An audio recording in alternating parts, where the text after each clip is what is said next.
Original শুদ্ধ ভাষা হচ্ছে সাঁকো। আসসালামু আলাইকুম এভরিওয়ান, দেখতে পাচ্ছেন আপনাদের মাঝে আমি একটি ছোট্ট ব্লগ ভিডিও নিয়ে এসেছি। তো আজকে আপনাদেরকে আমি বরিশালের প্রাকৃতিক সৌন্দর্য উপভোগ করাবো। তো দেখতে পাচ্ছেন প্রাকৃতিক সৌন্দর্য, আসলে আমার ভিডিওটা কন্টিনিউ করবেন, তাহলে দ্বীপ জেলা ভোলা এবং বরিশালের প্রাকৃতিক সৌন্দর্য উপভোগ করতে পারবেন। এটা হচ্ছে সাঁকো, এটা হচ্ছে একটা খাল। তো আমি এখন সাঁকোটা পাড়ি দিব। এই দেখতে পাচ্ছেন সাঁকোর মাঝে আমার ভাগিনা দাঁড়িয়ে আছে। তো আসলে আমাদের গ্রামের প্রাকৃতিক দৃশ্যগুলো এতটা সুন্দর, এতটা মন মাতানো, এতটা ভালো লাগে, আপনাদেরকে না দেখলেই মিস করবেন। আসলে খুব সুন্দর লাগে, খুব ভালো লাগে। দেখতে পাচ্ছেন এগুলো হচ্ছে নদীর পানি, ছোট্ট একটি খাল, জোড়া খাল বলি আমরা। তো দেখতে পাচ্ছেন আশেপাশের প্রাকৃতিক দৃশ্যগুলো খুবই সুন্দর।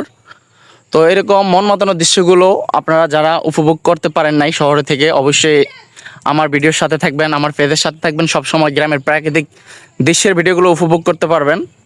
আশা করি আপনাদের কাছে গ্রামের প্রাকৃতিক দৃশ্যগুলো অবশ্যই ভালো লাগবে, অনেক ভালো লাগবে। তো সবাই আমার ইউটিউব থেকে দেখে থাকলে ইউটিউব চ্যানেলটা সাবস্ক্রাইব করে দিয়ে আমার সাথে থাকবেন, আর ফেসবুক পেজ থেকে দেখে থাকলে ফেসবুক পেজটা ফলো দিয়ে সবসময় প্রাকৃতিক দৃশ্যের ভিডিওগুলো উপভোগ করতে পারবেন।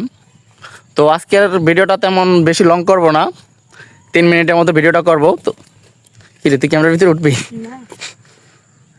তো দেখতে পাচ্ছেন ছোট ছোট খেজুর গাছ, তারপরে এই যে এগুলো আমরা বলি সৃষ্টি গাছ, আর কারা কী গাছ বলে জানি না, কোন জেলায় অবশ্যই জানাবেন।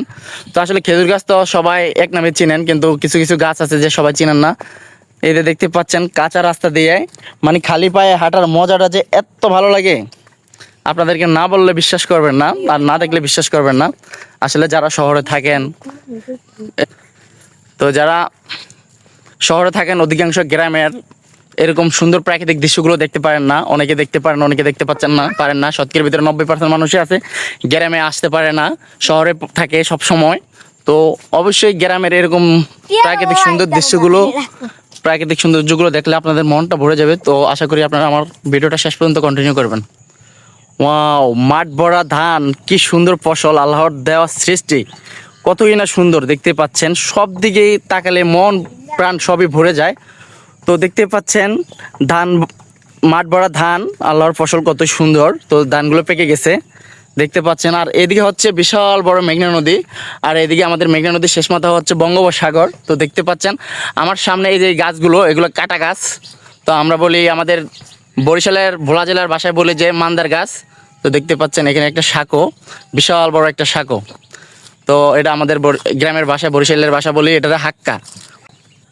ওয়াও, দেখতে পাচ্ছেন ছোট ছোট ছেলেরা মানে সাঁকো পাড়ে দিচ্ছে, এরা খুব আনন্দ নিয়ে সাঁকোটা পাড়ে দিচ্ছে, ওদের কাছে খুব ভালো লাগতেছে। আসলে ওরা খুব খুশি সাঁকো পাড়ি দিতে, নদী দেখার জন্য যাচ্ছে নদীর পাড়ে। দেখতে পাচ্ছেন অনেক সুন্দর দৃশ্য। আসলে এরকম বাল্যকালের ছোটবেলার দৃশ্যগুলো আমরা অনেক মিস করি।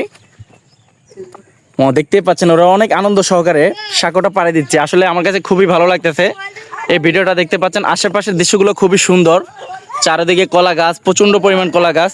এই যে এখানে খাল দেখতে পাচ্ছেন অলরেডি বাটা পড়ে গেছে, কচুরি, ছোট ছোট কচুরি পেনাগুলো চলে যাচ্ছে।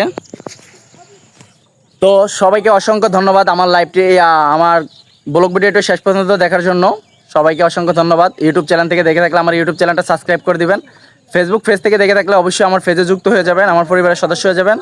সবাইকে অসংখ্য ধন্যবাদ ভিডিওটা শেষ পর্যন্ত দেখার জন্য। দেখা হবে অন্য কোনো ব্লগ ভিডিওতে। ধন্যবাদ।